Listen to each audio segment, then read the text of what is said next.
Hello అండి అందరికీ welcome back to my YouTube channel. ఈరోజు నేను ఎంతో టేస్టీగా ఉండే పప్పు మామిడికాయ ఏ విధంగా వండుకోవాలో చూపించబోతున్నాను. సో ముందుగా అయితే మనం ఒక కుక్కర్ తీసుకున్నాము. దాంట్లో ఒక 2 గ్లాసులు కందిపప్పు అనేది వేసుకున్నామండి. అదే 2 టీ గ్లాసులు వేసుకున్నాము. దాని తర్వాత చక్కగా వాష్ చేసేసుకున్నాము. సో ఇప్పుడు మనం దీంట్లోకి ఒక 3 గ్లాసుల వరకు నీళ్ళు అనేది వేసుకున్నామండి. పప్పు మునిగేంత వరకు వేసుకుంటే సరిపోతుందండి. నెక్స్ట్ వచ్చి ఒక ఉల్లిపాయ తీసుకున్నాము, మీడియం సైజ్ది. ఈ విధంగా కట్ చేసుకోవాలి పొడుగ్గా, మరి ఫైన్గా అవసరం లేదండి పప్పులోకి, ఓకేనా. సో ఈ విధంగా కట్ చేసేసుకోవాలి. నెక్స్ట్ వచ్చి ఒక టమాటా తీసుకున్నామండి, ఒక ఉల్లిపాయ, ఒక టమాటా, ఒక 4-5 పచ్చిమిర్చి. సో ఇవన్నీ కూడా మనం పొడుగ్గా కట్ చేసేసుకొని మనం ఏదైతే కడిగి పెట్టుకున్నాం పప్పు ఆ కుక్కర్లోకి వేసేసుకోవాలి.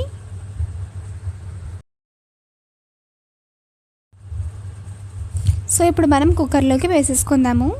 చూస్తున్నారు కదండి, అవి వేసేసుకున్నాము. నెక్స్ట్ వచ్చేసి మెయిన్ మామిడికాయ కాబట్టి తొక్క తీసేసుకుందాము. ముందుగా తొక్కతో కూడా వేసుకుంటారేమో మరి. సో మేమైతే ఇలాగ తొక్క తీసేసుకొని వేసుకుంటున్నాము.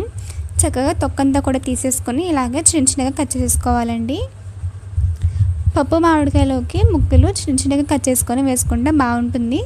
సో ఈ విధంగా కట్ చేసేసుకొని మనం కుక్కర్లోకి వేసేసుకుందాము. సో టెంక్ అంతా కూడా ఇలాగా నీట్గా చెక్కేసుకుంటున్నామండి, ఎక్కడ ముక్క అనేది వేస్ట్ అవ్వకుండా. సో కొంతమంది టెంక వేసుకుంటారు, కొంతమంది టెంక వేసుకోరనమాట. సో నేనైతే వేసేస్తున్నాను, ముక్కలతో పాటు టెంక కూడా వేసేసాను.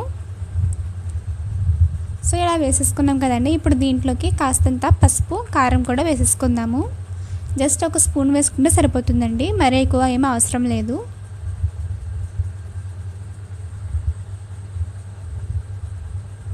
చూస్తున్నారు కదండి, ఒక స్పూన్ ఫుల్గా కూడా ఏమీ వేయలేదు కారం అనేది, కొంచెం అలా వేసేసుకొని ఒక గరిటెతోటి చక్కగా కలిపేసుకొని కుక్కర్ పెట్టేసుకుందాము.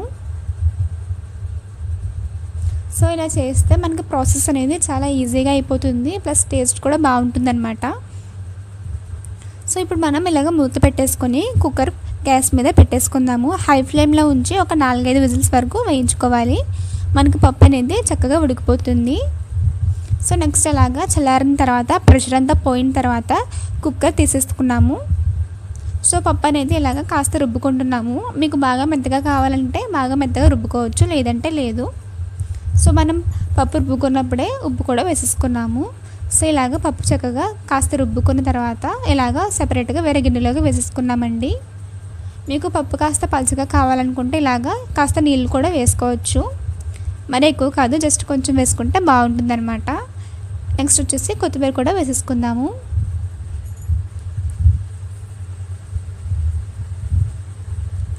ఇప్పుడు మనం దీంట్లోకి తాలింపు కూడా పెట్టేసుకుందామండి.